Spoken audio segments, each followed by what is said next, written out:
So in order to get to your ideal body composition, it's very likely that you are going to have to go through different phases in your fitness journey. And what I mean by this is you might start out with recomping, then you might need to go into a cut, then you might bulk, that kind of thing. So I thought I'd make this video to talk a little bit more about transitioning through these phases. And I'm going to use my own example because I am now moving from a bulk to a cut.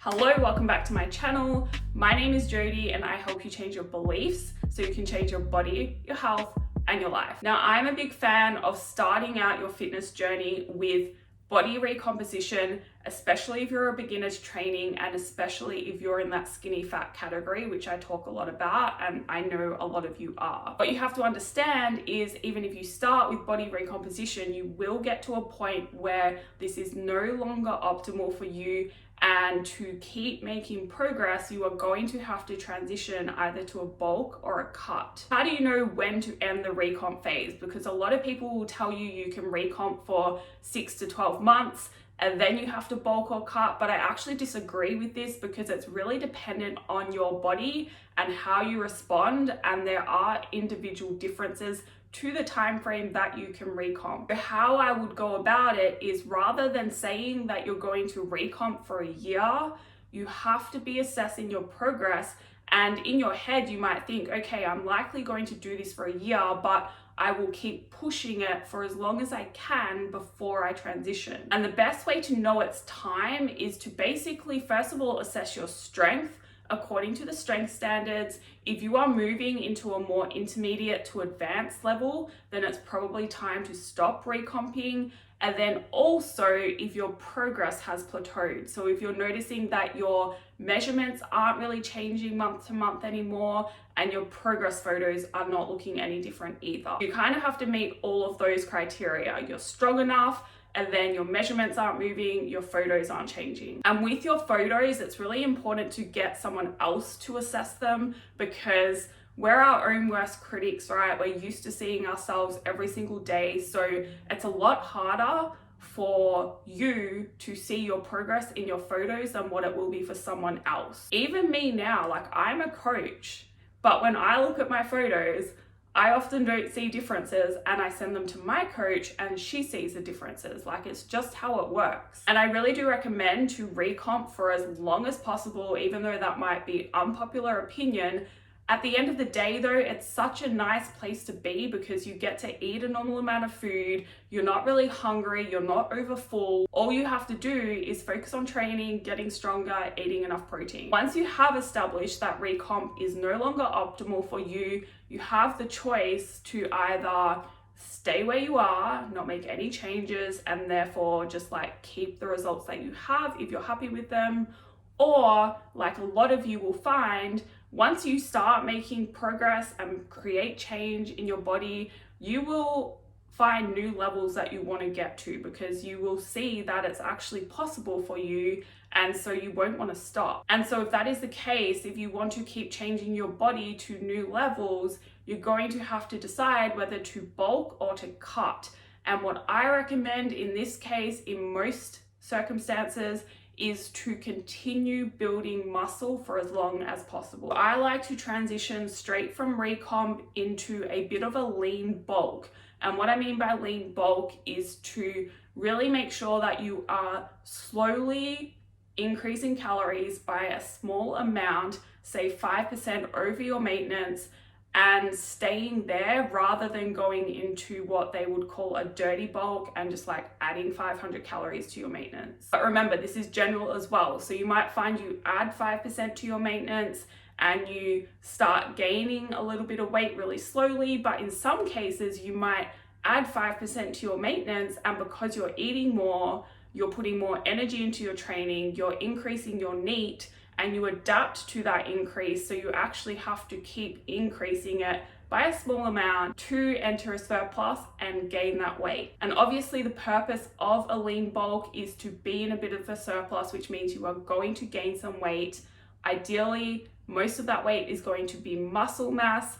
Some of it is going to be fat, but that is okay because you can lose it. Now, if you decide by the end of the recomp that you feel like you have enough muscle, you just want to focus on losing body fat, that's when you would enter a calorie deficit. And in that case, I would start with the 20% deficit. And what I see happen a lot is you will finish recomping, then you'll be desperate to get into a deficit, and then you'll spend time in a deficit, lose some body fat, and you won't have as much muscle mass as you thought you did. That is one of the reasons I like to go from recomping into a bit of a surplus to continue building that muscle mass, because the more muscle you have, the better you are going to look once you do go into that deficit and cut the body fat. Also, the benefit of continuing to build calories up is that you are likely to adapt to these calories, and then you're going to be able to start your deficit from a higher number as well to make the dieting process a little easier. So that is where I am at now. I have come to the end of my bulking phase.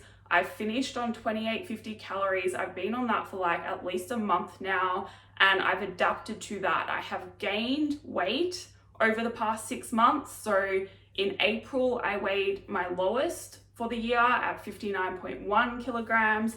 And now I weigh my heaviest at 63.6. So that is 4.5 kilograms or 10 pounds heavier. My measurements are up. I have gained some body fat, but I've also definitely gained muscle. And because I've built my calories up to a really high amount, I've adapted to those because my weight's kind of stopped increasing. And now I get to begin my deficit on a much higher calorie number than what I would if I only really push myself to eat just say 2,500 calories every day. There is so much benefit to pushing your calories up as high as possible. Now, I did have days where I wasn't really hungry, especially at the start.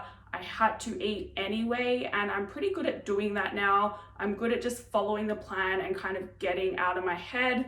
I'm fine with watching the scale go up now as well. So if you're sitting there thinking, I can't gain weight, I'm too scared to, I used to be in your shoes. Like, I was petrified to go over 50 kilograms back in the day. Then I was scared to go over 55. Then I was scared to go over 60. Like, I've been through all of those hurdles, and at the end of the day, you can just lose the weight again. So it really isn't a big deal. And what you'll probably find as well is you have in your head that going over a certain number is going to make you look fat, when it's actually not the case. Even though my shorts are tighter now, even though my measurements are up, even though the scale is up, I don't feel fat. I'm actually really proud and happy with how I look. I could stay where I'm at now, but I kind of want to have some time in a deficit just because it helps improve insulin sensitivity. It's good for your health, stuff like that. And when it comes to things I'll be doing to help me transition from the high calories into a deficit,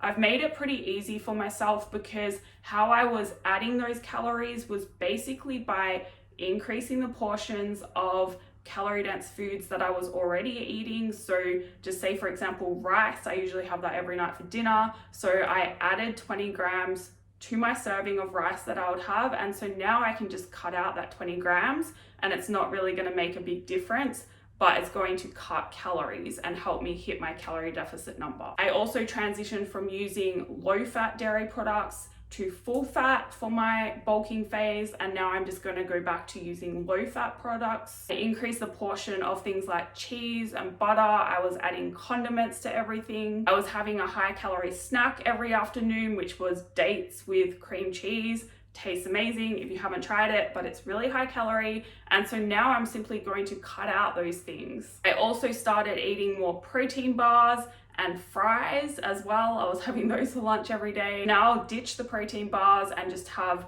regular protein like chicken or eggs or something, because the protein bars are pretty high calorie and they don't really fill me up. And then I'm also going to have regular potato without all the oil around it. So that is going to help fill me up without as many calories. And one last thing I'm doing, and I like to do when I'm in a deficit is I'm pushing my first meal back to later. So I was starting to eat at 9 a.m. every day. Now I'm gonna push my first meal back to 10 a.m. And then if I cut my calories further down the track, I'll probably push it back to 11 a.m. I love eating big meals at night and most of my calories at night, so I find it easier to stick to the plan if I kind of just don't worry about food, don't eat in the morning, and start my first meal later. Note also that I have been half the year at maintenance or in a surplus, and now I'm probably going to spend a good 3 to 4 months